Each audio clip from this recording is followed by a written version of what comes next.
Why don't you describe for me, as vividly as you can, what it is you're worried about, what it is that the nightmare scenario looks like? Fortunately, there's very few things, and most of them are very low probability. Some big volcanic explosion, gigantic earthquake, asteroid. At least in the nuclear case, you've got to say we take it quite seriously. We budget a lot of money, have a lot of people who think about nuclear deterrence, and I'm very glad that work's being done, and I rate the chance of a nuclear war in my lifetime as being fairly low.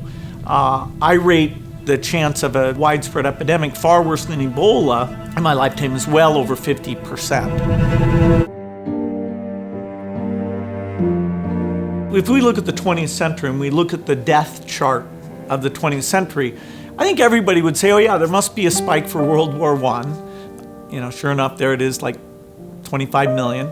And there must be a big spike for World War II, and there it is, it's like 65 million. But then you'll see this other spike that is as large as World War II right after World War I. And most people, a lot of people would say, well, what? What was that?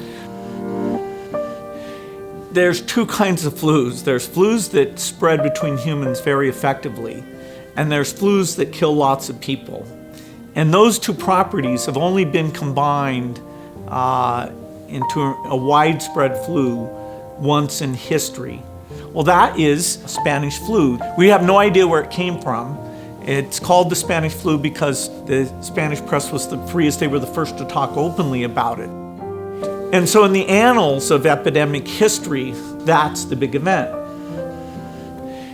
I funded a disease modeling group that uses computer simulation, and that work has been phenomenal in helping us target our polio eradication resources and which parts of Nigeria should we work harder on.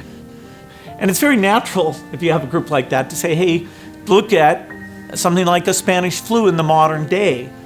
Health systems are far better. And so you think, hey, that wouldn't be very bad. Well, we tried it, and there are some assumptions we had to make.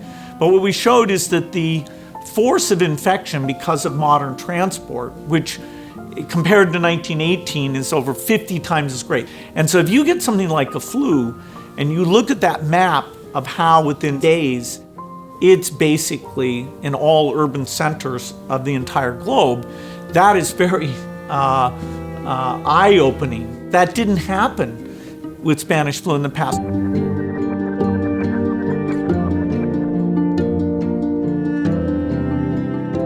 The opportunity to do more than just let it run its course is really only in the last decade.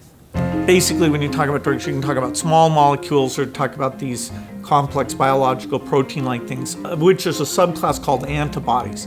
Antibodies are the molecules that the immune system naturally builds to attack disease.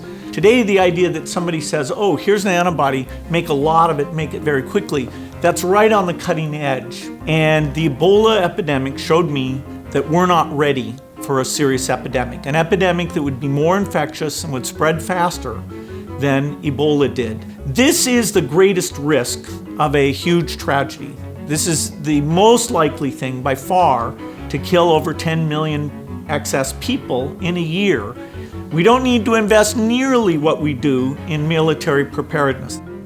This is something where less than $1 billion a year on R&D, medical surveillance, standby personnel, cross-training the military so they can play a role in terms of all the logistics here. This can be done, and we may not get many more warnings like this one to say, okay, it's a pretty modest investment to avoid something that really, in terms of the human condition, would be a gigantic setback.